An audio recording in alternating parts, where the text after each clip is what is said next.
building a connected community of entrepreneurs. This is Business Rockstars. Ken Rakowski here, helping you when it comes to the world and word of entrepreneurship, connecting you to everything that's there, businessrockstars.com. Hey, check out our podcast over at play.it. Got a great podcast, which I enjoy. I personally enjoy, and I don't like hearing me at all. Joining me in the studio, he's a good buddy of mine. I get to travel the world with him. He understands what's going on when it comes to technology and big platforms. Lloyd Marino's joining us. Lloyd, I'm getting sick of the term big data. I'm sorry. It's starting to sound like the internet. Remember, let's talk about the internet. It's so general that I don't think people even know what they're saying when they say it. Does that make sense? I agree. I think it's completely overused as a term. And what does it mean to have big data? Big data. Big data. Yes, you even said it like, I don't care. Can you break it down a little more to where we could go, I get it. So if I am sitting on YouTube, I can look at big data through their trends and through the analytics, and it gives me an idea of how they take all their data and they finite it down to where I can at least see something with it. Yeah, and there's all these different sets of big data. Something that's been bothering me lately about big data is this human factor in big data. What does it mean to be a human being in a technology-driven world? What does it mean? This bothers you? It bothers me. I will find a therapist for you. Fantastic. What's it mean? Because I don't think everyone's doing it for advertising, right? That's kind of the big one. Yeah. So when you think of big data, and you just had a guest on that was, his whole platform is around, creating community, bringing people in. He's got millions of viewers. Right. The guy's amazing. Right. But there's so many other uses for big data, right? Socrates, there's a last time I was on your show, you said, do you have a quote? Mm-hmm. And Socrates has a quote that says, an unexamined life is not worth living.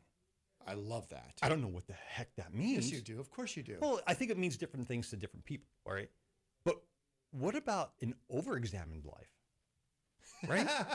Okay, so I want to go back to, I think it was Hearn, the former CEO of HP. He said, we have so much data, we can't even analyze what we have. Right. Okay, so when we say big data, I'm going to go back to this, it means we have a lot. Now, is it utilized properly, or is there just too much data? And this is the analyzing of our life. This is the question I have for the industry and your audience, right? Mm-hmm. It's like, everything can be biased. Okay. We have a mutual friend, Scott Leonard, marketing guy, super sharp guy, yeah. He one time said, hey, you see that statistic? I can make it look any way you want. And it got me thinking about big data and as a society, what we're doing with it. So as we're sitting as an entrepreneur right now, how should we approach that term, and how should we embrace it, or how should we look at what's being said? What is big data? Define it. It's data sets so large, they're hard to compute with today's technology. Okay, then how should we use that? So we don't have big data. We have a lot of data. And companies that have big data like HP, like you mentioned, they can't crunch it all. Mm-hmm. So I think you have to have a purpose. I think when you embark on analytics and big data, you have to have a purpose.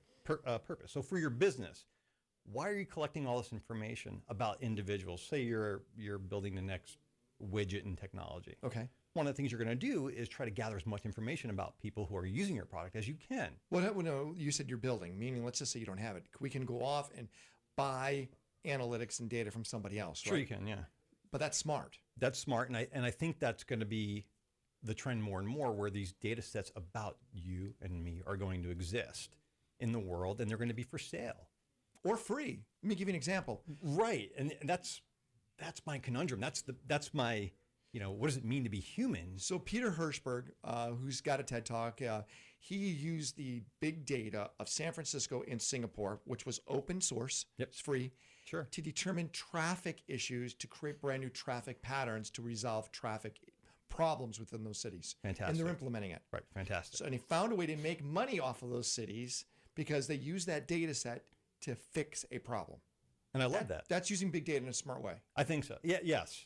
In my opinion, yes. Right. And I think what bothers me about how I see the trends in big data kind of falling out or coming to fruition is you're the product, I'm the product.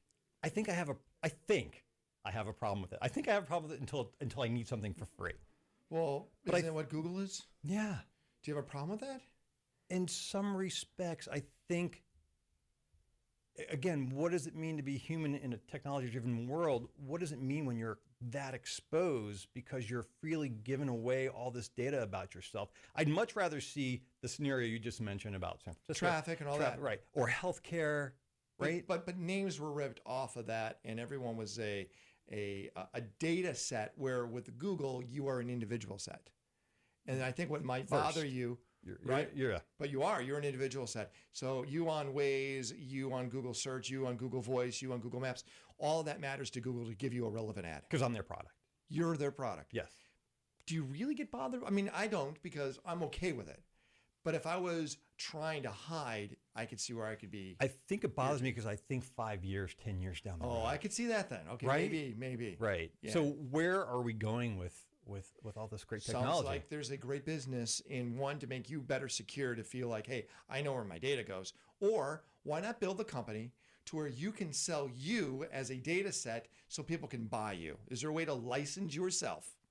It's a good question. That's an interesting business. Wow. Can you make that, please? Well, yeah. I want to Awesome. create a, we hear something called class action lawsuits all the time, Yeah. where you become part of the lawsuit. Well, why not class action data? I don't know. I just made it. I like it.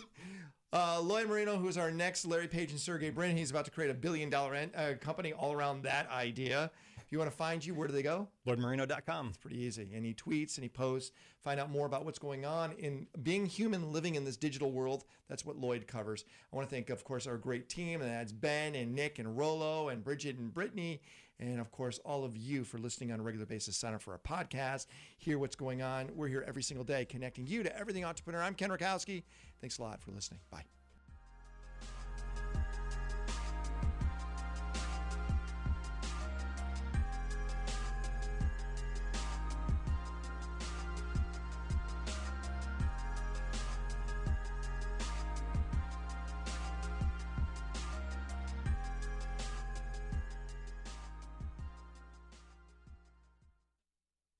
This program is designed to provide accurate and authoritative information with regard to the subject matter covered. This information is given with the understanding that neither the host nor the station is engaged in rendering legal, accounting, business, or other professional advice. Since the details of your situation are unique, you should additionally seek the advice and services of a competent professional.